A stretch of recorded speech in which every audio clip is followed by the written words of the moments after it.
The second I walked into the party, my mom rolled her eyes and said, "Don't get too comfy. You're still the one with no money." My brother jumped in, laughing, "Yeah, watch out. He'll probably try to cover the bill with coupons again." Everyone cracked up, until my sister's boss, just a couple seats away, quietly pulled out his phone, typed in my name, and stared at the screen so hard the whole table went completely silent.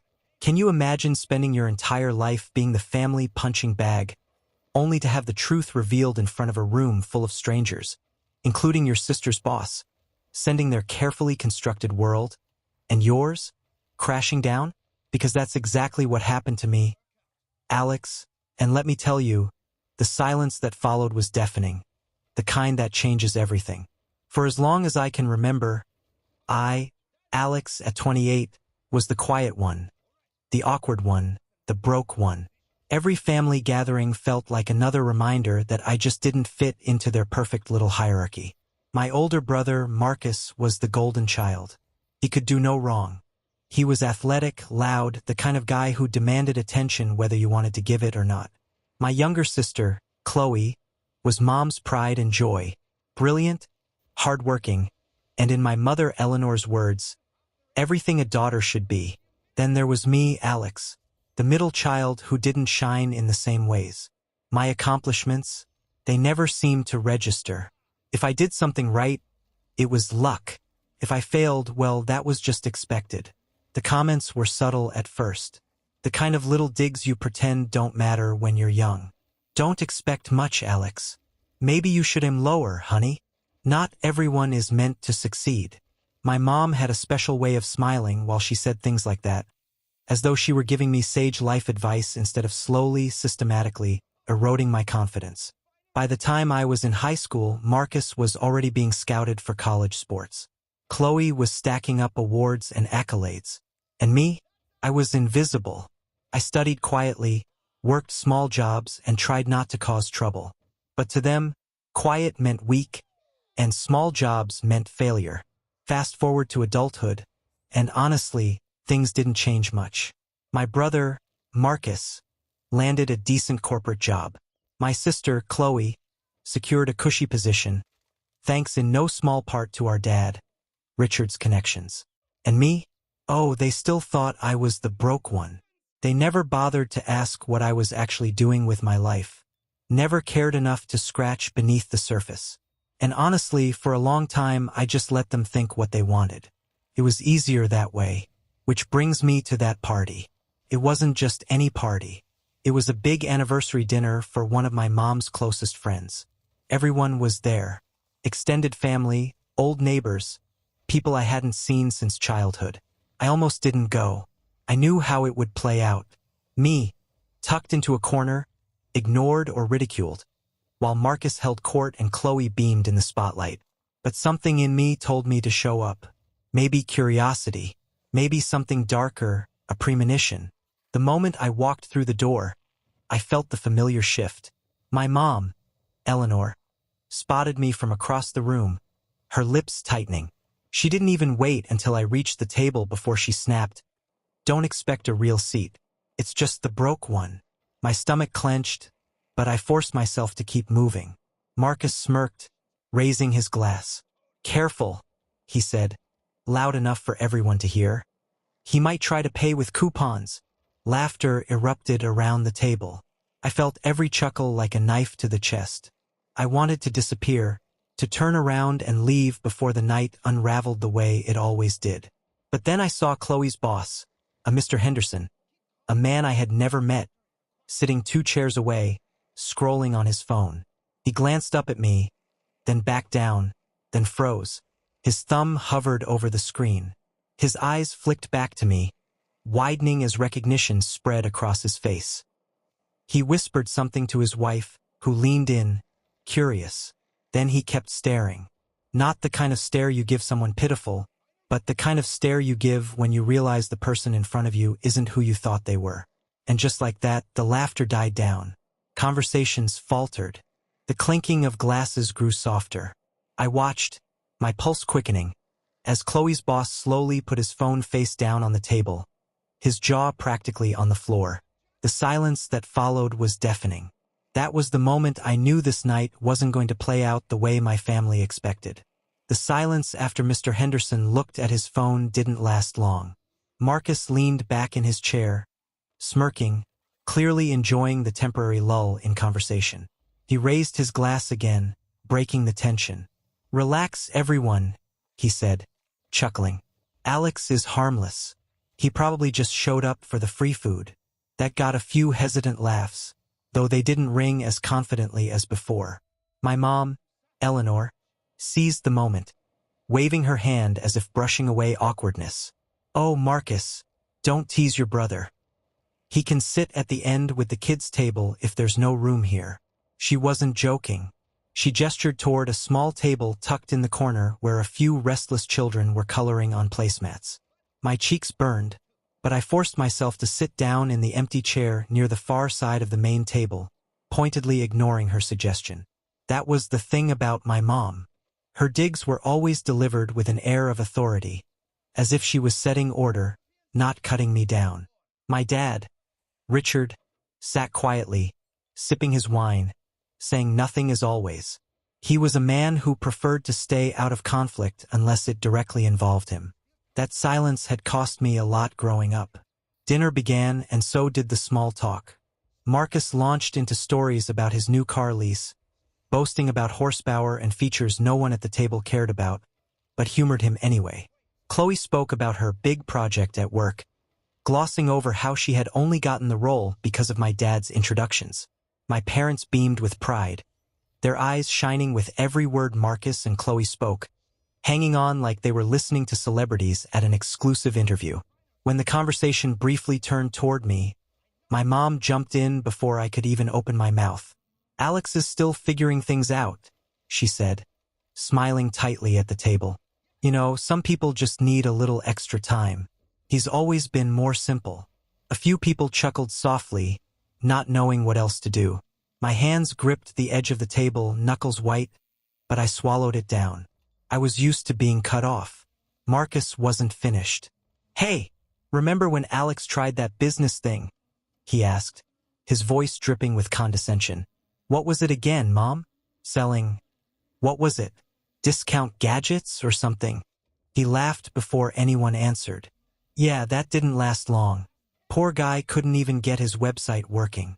He leaned back, clearly proud of himself. The table laughed harder this time, emboldened by Marcus's confidence. I glanced at Mr. Henderson. He hadn't taken his eyes off me since he'd looked at his phone. It was unsettling, but at the same time, I felt a flicker of something I hadn't felt in years. Power. Still, the hits kept coming. When the server brought out the first course, my mom actually told him, "Make sure you don't bring Alex any of the wine pairings. He doesn't know the difference anyway." The server froze awkwardly, then nodded, setting a glass of water in front of me instead. My siblings laughed again, Chloe covering her mouth as if she was being polite about it. Every time I tried to speak, the conversation would pivot back to Marcus or Chloe.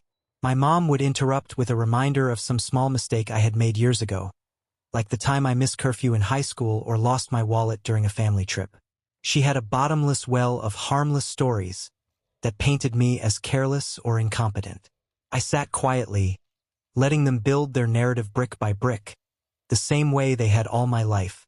But this time, something was different. The laughter wasn't quite as easy as before. A few people glanced uncomfortably in my direction, especially after Mr. Henderson leaned over to his wife and whispered something that made her eyebrows shoot up. Marcus caught it too, his smile faltering for the first time. "Everything okay, sir?" Marcus asked, trying to keep his tone casual. Mr. Henderson didn't answer right away. He just looked at me again, almost like he was trying to confirm something. "I just realized," he said slowly, "I've heard your name before. Alex, right?" The table went quiet again. My mom, sensing the attention shifting, quickly cut in. Yes, that's Alex. He's our middle one. Always been a little different from the others, but we love him anyway." I clenched my jaw, biting back every word I wanted to throw at her, because the truth was, I had worked harder than any of them ever knew. And if this night was headed where I thought it was, That truth was about to come crashing through their carefully constructed image of me. But instead of speaking, I stayed silent. Let them laugh. Let them think I was the fool at the table. Because the longer they underestimated me, the more devastating the moment would be when they finally realized who I really was. And as Mr. Henderson reached for his phone again, scrolling quickly with a look of disbelief, I could feel that moment drawing closer. Marcus had this uncanny ability to sense when he was losing control of a room. It had happened maybe once or twice before, and each time he doubled down, louder, sharper, more cutting, just to keep all eyes on him. So, when Mr. Henderson leaned forward again, still looking at me with that strange, calculating expression, Marcus's smile tightened. He wasn't about to let the spotlight slip from him to me. "Alex's name is out there, all right?" Marcus said, laughing as he leaned back in his chair. "I mean, Google him if you want a good laugh. Probably some embarrassing old photo. Or maybe that failed Kickstarter he tried years ago. Remember that one, Mom?" My mother chuckled, shaking her head. "Oh yes, he was so convinced it would work. He even borrowed money from us and never paid it back." She said it sweetly, like she was reminiscing, but it landed like a slap. The table laughed again, some nervously, some with genuine amusement. I felt my chest tighten. That money. They loved to bring it up as if it were proof I was irresponsible. But the truth they never mentioned? I had repaid it tenfold, quietly slipping an envelope into my parents' account years later. They either never noticed or ignored it, preferring the story where I was the failure who owed them. I stayed silent, keeping my eyes on my plate. But then Marcus's smirk curved into something crueler. He leaned forward, dropping his voice just enough to make it sound conspiratorial, yet loud enough for everyone at the table to hear. "Hey, Alex," he said. "Remember when you asked me to cover your rent that one time? Man, I almost forgot about that." He paused for effect, savoring the moment. "Everyone, did you know Alex was practically homeless at one point?" He begged me to help him out. Poor guy couldn't even afford a decent meal back then. The laughter this time was harsher, more pointed. A few guests looked down awkwardly, clearly uncomfortable, but no one said a word. My mom chuckled, covering her mouth with her napkin. "Marcus, don't embarrass him," she said, though there was no real protest in her tone. She was enjoying it, too. That was the moment, the betrayal, because Marcus wasn't just making fun of me. He was exposing something deeply personal, something I had confided in him during one of the hardest points of my life. I had been struggling after college, working 3 part-time jobs that barely paid the bills. And yes, I'd swallowed my pride once and asked my brother for help. He had agreed, smiling, patting me on the back like a supportive sibling. And then he weaponized it years later for laughs. I looked up, meeting his eyes. For a moment, the smirk faltered. He knew exactly what he was doing. He knew he was twisting the knife. Chloe jumped in too, piling on as if sensing blood in the water. "Honestly, Alex, you should be grateful. Marcus has always been so generous with you. Not everyone would do that. You should have learned something from him instead of, well, whatever it is you've been doing." The table nodded in agreement, the kind of empty approval people give when they don't want to look too closely. But Mr. Henderson, Chloe's boss? He wasn't nodding. He wasn't laughing. He was still staring at me, his phone now fully out on the table, screen lit up. He wasn't whispering anymore. His wife leaned in, her eyes darting between me and the screen with a look of astonishment. Marcus noticed. He frowned slightly. What's so funny?" Mr. Henderson didn't answer right away. Instead, he tapped the screen, turned it slightly, and then looked back at me. "Alex," he said slowly, almost carefully, "is this you?" Every head at the table swiveled toward me. I didn't say a word. My heart pounded, my breath shallow. Marcus laughed again, though it sounded forced this time. "What? Did you find some mugshot? Don't tell me he's been hiding some scandal." But as the boss held his phone tighter, his expression unreadable, I knew the tide was about to shift. For the first time in years, it wasn't me who felt exposed. It was them. My entire family teetering on the edge of realizing that everything they thought they knew about me was a lie of their own making. The betrayal cut deep. But in that pain, I felt something else rising, something stronger, because this time I wasn't going to let it slide. I sat there frozen, the laughter still echoing faintly around the table, even though most of it had died down. My mom, Eleanor, leaned into my dad, Richard, with a little smirk, as if Marcus's story was nothing more than a fond family anecdote to be filed away in her scrapbook of Alex's failures. My chest felt tight, but I forced myself to stay composed. Inside, though, I could feel the betrayal gnawing at me. Marcus taking one of my most vulnerable moments, one of the few times I'd ever truly trusted him, and turning it into his party trick. And the worst part? Everyone went along with it. That night, after the dinner finally wound down, I drove home in silence. The road blurred past me, the headlights of passing cars slicing through the fog of anger and humiliation clouding my head. When I got back to my apartment, I sat in the dark for hours, still in my suit, staring at the wall.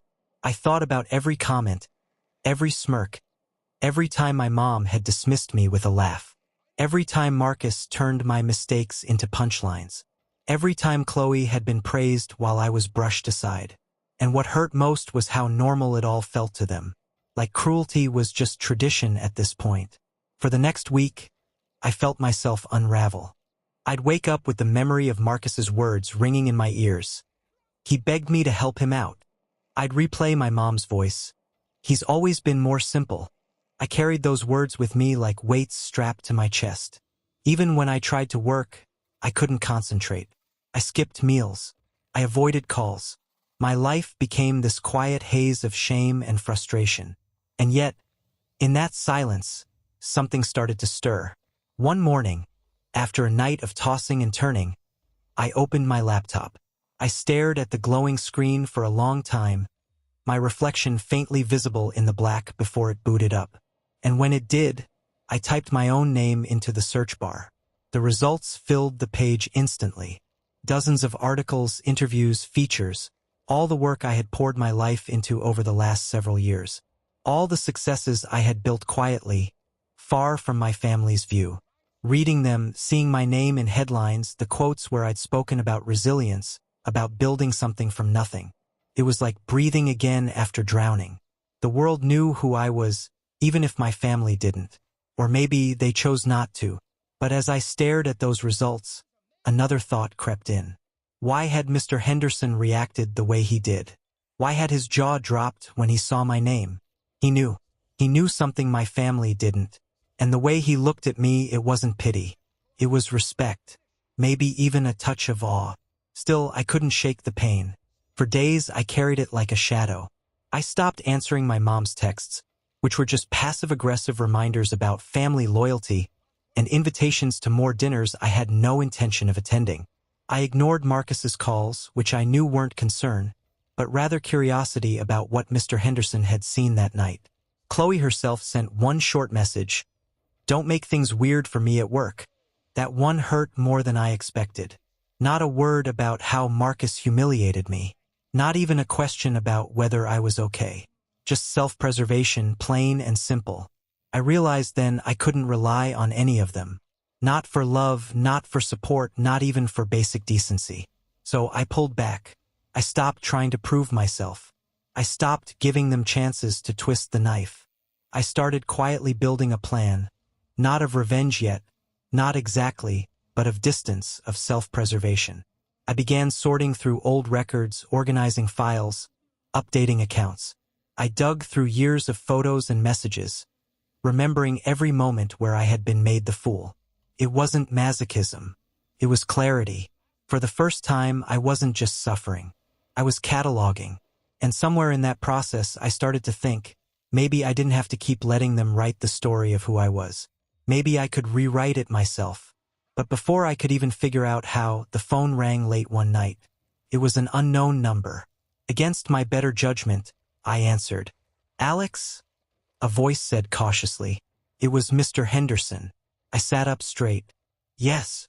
There was a pause on the line, and then he said quietly, We need to talk. Your family doesn't know who you are, but I do. And I think they're in for a shock. My stomach dropped. When I hung up the phone that night, I just sat there staring at the ceiling in disbelief. Chloe's boss, someone I had never even spoken to before that dinner, wanted to talk to me privately. His tone wasn't mocking. It wasn't curious. It wasn't even casual. It was careful, respectful, almost cautious, like he had stumbled onto something far bigger than he expected. We met a few days later at a quiet cafe across town. He arrived in a sharp suit, the kind of attire that screamed authority, but his handshake was steady and genuine. "Alex," he said, nodding as if he'd been waiting to confirm I was real. "I have to admit, I was stunned at that dinner. I knew your work by reputation, but I didn't put two and two together until I saw your name associated with those projects. I just didn't connect it to you." I stayed quiet, letting him talk. I'd learned long ago that silence often revealed more than words. "You've built something remarkable," he continued. "Your projects, the investments, the way you turn small startups into success stories is truly impressive. Honestly, I'm surprised your family doesn't shout it from the rooftops." I gave a small, humorless smile. "They prefer a different narrative." He shook his head, clearly baffled. "Well, let's just say if they had any idea who you really are, they'd treat you very differently." That conversation stuck with me. It wasn't just the validation, though I won't pretend that didn't feel good after years of being dismissed. It was the reminder that outside my family's narrow lens, I was someone. I had value, influence even, and in the weeks that followed, my life began to shift. Work picked up momentum in a way that felt almost surreal.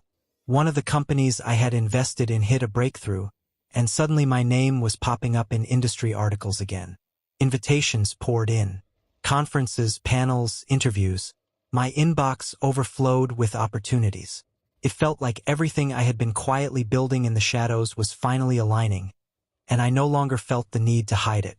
Financially, I was more secure than I had ever been. I upgraded to a larger apartment, one with floor-to-ceiling windows that overlooked the city skyline. Every morning, I'd make coffee and stand there watching the sun rise over the glass towers, reminding myself how far I had come from those nights of eating instant noodles just to get by. And the strangest part? The less I reached out to my family, the more they seemed to notice my absence. My mom sent messages sprinkled with guilt. "You never come around anymore, Alex. Family is everything, you know?" Marcus called twice, leaving vague voicemails about how we should catch up sometime. Even Chloe texted, though hers was sharp-edged. "Whatever you're doing, don't make it affect me at work." I ignored most of it, not out of spite, but because for once I wasn't desperate for their approval. My silence was deliberate, powerful. And then came the subtle shifts. At networking events, I'd hear Marcus's name mentioned. His reputation wasn't nearly as sterling as he pretended. Chloe's projects at work? Turns out they weren't as impressive when stripped of the family connections propping her up. For the first time, I could see the cracks in their carefully crafted images. They weren't invincible. They weren't untouchable. Meanwhile, mine was only growing stronger. The irony was that Mr. Henderson, after our meeting, became somewhat of an ally. He reached out occasionally, sharing insights or opportunities, sometimes even just checking in. The way he spoke to me was worlds apart from how my own family did, with respect, with seriousness. He treated me as a peer, not as some embarrassing afterthought. It was during one of those calls with him that a thought began to take shape in my mind, a dangerous, exhilarating thought. What if I stopped hiding my success? What if, instead of staying in the shadows, I let my family see the full picture? Not out of pride, not for applause, but to finally shatter the image they'd held of me my entire life. Because here's the thing, power isn't just about money or influence or recognition. It's about perception. And the moment their perception of me shifted, their entire world would tilt. I started to plan quietly, carefully. Not revenge, not yet, but the setup, the rise before the fall. And as I stood one evening in my apartment, glass of wine in hand, looking out at the glittering skyline, I realized something I never thought I'd feel. I wasn't afraid of them anymore. The turning point came quietly, almost by accident. It was a Thursday evening, and I had just wrapped up a call with one of the founders I'd invested in.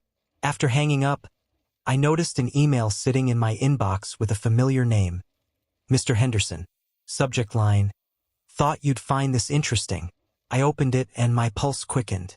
Attached was a copy of an internal report from Chloe's company. Nothing illegal, nothing scandalous on the surface, but it told a story. The numbers didn't match the narrative Chloe had been pushing at every family gathering. The big project she bragged about wasn't her brainchild at all.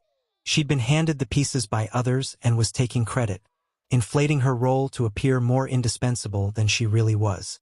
I stared at the report, realizing immediately what it meant. Chloe's success, the very thing my parents worshipped, wasn't built on her brilliance. It was smoke and mirrors, and her boss knew it. Maybe that's why he had reached out to me. Maybe he saw the same cracks I was beginning to see in my family's golden facade.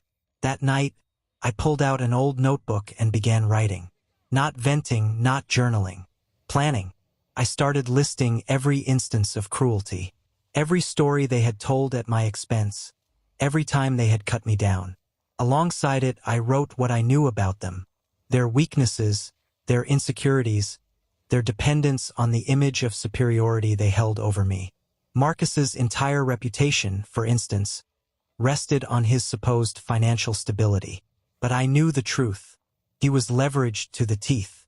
He lived off credit cards, leased cars he couldn't really afford, and quietly borrowed from my parents when things got tight. To the outside world, he looked successful. To me, he looked fragile. My parents themselves were stretched thinner than they admitted. They had always acted like money was abundant, but years of funding Marcus's and Chloe's dreams had left them juggling debts behind the curtain. Their smugness at dinners, their insistence that I was the broke one, it was projection. And Chloe, the report in my hands was proof that her career wasn't untouchable. Her image at work was carefully constructed, but all it would take was one spotlight in the wrong place to expose the truth. Piece by piece, I began to see the power dynamic shift. For years, they had convinced me I was powerless, worthless, the black sheep. But knowledge changes everything. And I was beginning to see that armed with the right truths, I wasn't just capable of defending myself, I could dismantle the foundation of the little empire they'd built on my back. Around the same time, my professional life continued to climb. A quiet deal I had been working on finally closed, netting me far more than I'd ever dared to imagine when I started out years ago. My bank account reflected the reality my family still denied. I wasn't broke. I was thriving. And with each day, I grew less afraid of them finding out, and more excited about the inevitability of it. Then came the invitation. It arrived in the form of a neatly worded text from my mother. "Family dinner next weekend. Everyone will be there. It's important. Don't embarrass us by not showing." I almost laughed. The timing was perfect. They thought they were cornering me into another evening of humiliation. Another stage for Marcus's jokes and Chloe's boasts. But to me, it looked like an opportunity. A stage of my own. I closed the notebook that night, setting it beside me on the desk. The plan wasn't finished, but the foundation was there. I had the knowledge, I had the position, and I had the means to finally, after years of swallowing my pride, show them exactly who I was. The only question left was how and when. The night of the family dinner, I walked in with the same quiet posture they'd always expected from me. My mom gave me a once-over, her eyes narrowing like she was checking for signs of failure. Marcus was already at the table, loud and laughing, clapping backs as though he owned the room. Chloe was dressed to impress, sitting close to Mr. Henderson, clearly eager to show off her perfect family for his benefit. I took my seat without protest, my expression calm. On the surface, nothing had changed.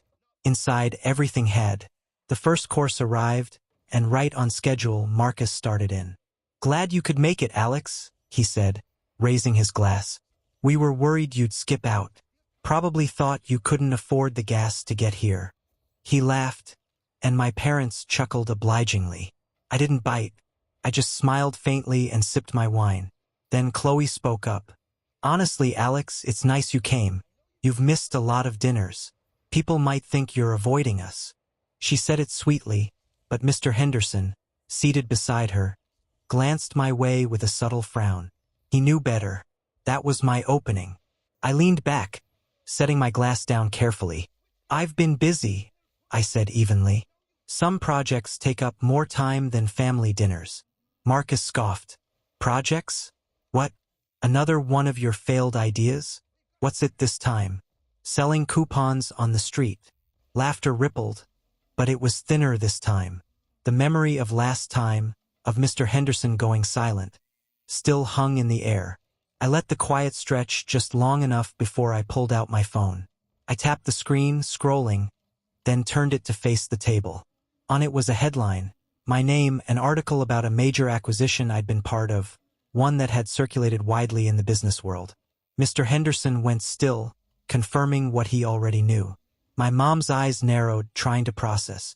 Marcus leaned forward, squinting, before letting out a short laugh that didn't sound genuine. Oh, come on. That's just luck. You probably just knew someone who knew someone. I tilted my head. Maybe. Or maybe I worked for years while everyone thought I was a failure. Maybe I built something real while you were all too busy mocking me to notice. Silence spread like a wave. For once, no one had a joke ready. But I wasn't done. I turned to Mr. Henderson, meeting his eyes. Funny thing about perception, I said calmly. People think they know who you are.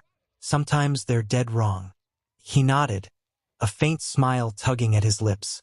And then almost casually he said, Alex is right. In fact, his name came up in a boardroom meeting just last week. Impressive work. Rare to see someone build from nothing with that kind of vision. The effect was instant. Marcus's smirk cracked. My mom's face drained of color.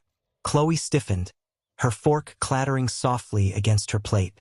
I didn't gloat. I didn't raise my voice. I just let the silence settle, the weight of their realization pressing down on the table. For the first time in my life, I wasn't the punchline. I was the one holding the cards. And the beauty of it was that I hadn't attacked them directly. I hadn't raised a single insult. All I'd done was shine a light and let their own shadows do the rest. Marcus tried one last time to recover, chuckling weakly. Well, good for you, little brother. Guess even you can get lucky once in a while. But no one laughed. Not this time, because the balance had shifted and we all knew it. The silence that followed Marcus's weak attempt at humor was different than anything I had ever experienced in my family before.